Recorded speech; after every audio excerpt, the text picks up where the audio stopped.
Les disciples suivent Jésus depuis un certain temps déjà, et voici qu'au cours du chemin, arrivé en un lieu bien précis, Césarée de Philippe, Jésus se retourne et va poser cette question.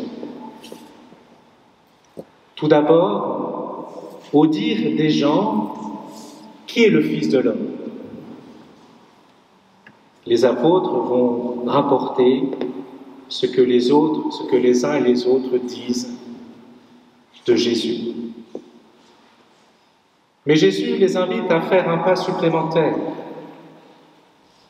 Pour vous, qui suis-je? Simon-Pierre, qui prend la parole au nom des apôtres, proclame « Tu es le Christ, le Fils du Dieu vivant ». Ces lectures que nous avons entendues aujourd'hui sont les lectures prévues de ce dimanche. Je n'ai pas changé de lecture.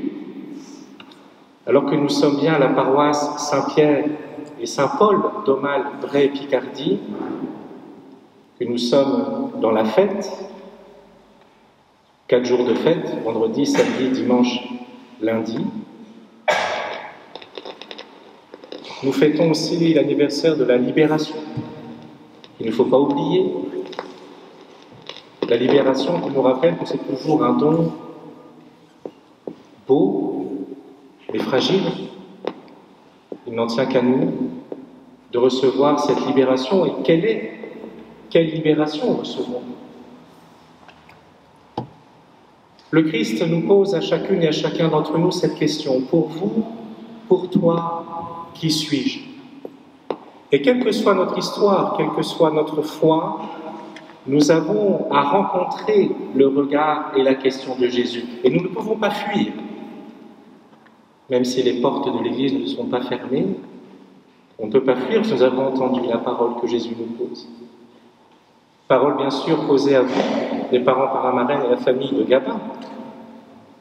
Cette question se posera aussi pour Gabin, pour sœur Eulalie, pour sœur Olga, les sœurs qui viennent aussi chez nous. Pour vous, Madame le maire, les élus, chacune et chacun d'entre nous, moi, serviteur du Seigneur, le Christ nous repose cette question, pour toi, qui suis-je? Et le soin que nous avons apporté dans le service des uns des autres.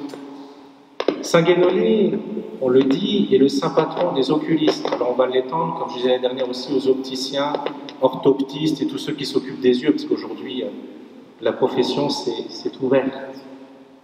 Mais je pense aussi qu'il est peut-être une grâce à demander à Saint Guénolé qu'il nous apprenne aussi à avoir un bon regard du cœur.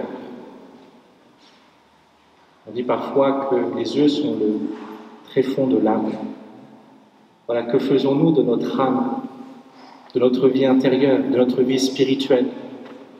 Et il est beau de voir au cœur de ces 4 jours de fête qu'il y a la messe, toujours ici au cœur de cette église, pour déposer cette dimension spirituelle. Alors j'allais oser dire quelque chose, je ne sais pas si je fais bien, tant pis, vous me pardonnerez, vous direz que c'est un retour des vacances.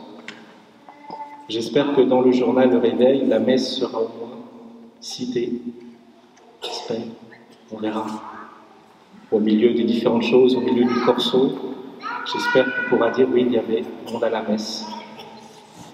On s'est rassemblés pour écouter la parole de Dieu, pour fêter Saint Guénolé, son protectorat, pour qu'il change notre regard, notre cœur. Vous voyez, le monde étant fatigué par la haine, la révolte, la rancœur.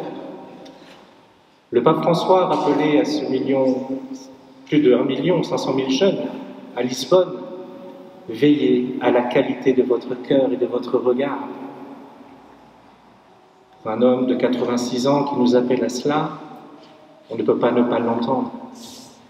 Pour nous-mêmes, ça ne sert à rien d'aller prier pour l'extérieur si pour nous-mêmes nous ne demandons pas d'abord pour nous cette qualité d'âme, cette qualité du cœur. Saint Guénolé aussi a pu fonder le monastère, a pu aussi faire confiance en s'appuyant peu à peu sur ses responsables, ses frères de communauté, pour toujours entrer dans le service de Dieu et le service des frères et des pauvres. Que ça puisse être notre axe, j'allais dire, d'investiture tous les jours. Servir les autres, servir les plus pauvres, ouvrir notre cœur aussi, élever notre regard vers notre Dieu, vers notre Seigneur. La statue de Saint Guénolé reste maintenant à longueur d'année ici, dans le cœur. Ce n'est pas pour rien.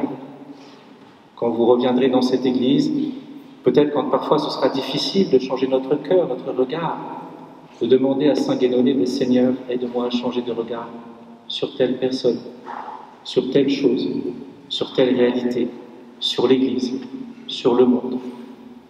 Que Saint Guénolé renouvelle notre foi et notre attachement à Jésus. Et que nous puissions aussi confier toutes les personnes qui viendront à nous, pour que nous puissions être des catéchètes doux et humbles. Tu es le Christ, le Fils du Dieu vivant. Nous rendons grâce, bien sûr, pour la mission, le ministère effectué par Sœur Eulalie tout au long de ces années, 8 années, si je ne me trompe pas, à Aumale. Nous rendons grâce pour votre présence. Nous rendons grâce pour la présence des sœurs qui continuent à donner. Nous accueillons, bien sûr, Sœur Olga. C'est l'ensemble de la communauté. Je me permets aussi de dire la municipalité aussi, pour pouvoir justement bâtir cette maison et puis prendre soin tous ensemble aussi de notre patrimoine humain, notre patrimoine et cette Église, pour que nous puissions tous ensemble aller dans le même sens, poursuivre le même axe de la charité et dans la pureté du cœur et du regard.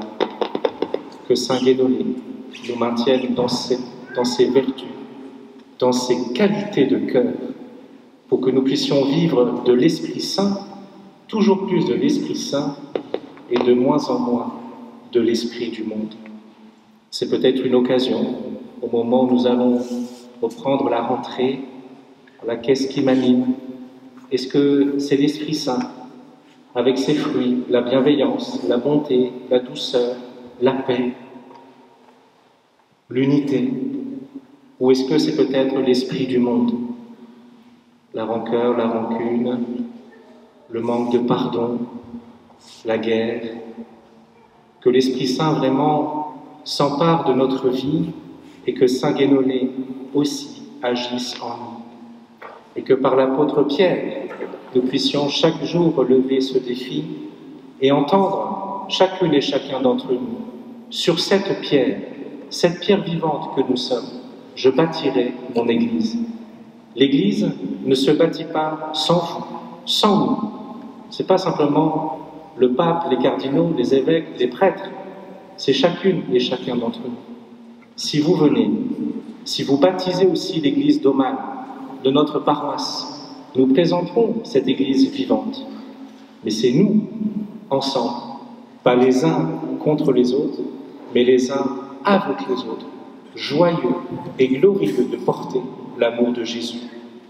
Ce n'est pas notre propre amour que nous portons, c'est l'amour de Jésus qui doit se communiquer, comme Pierre, Paul, Saint Guénolé ont pu porter, alors que nous puissions recevoir cette audace et repartir chez nous en entendant le Christ nous dire « Tu es cette pierre vivante sur qui je bâtis mon Église. » Amen.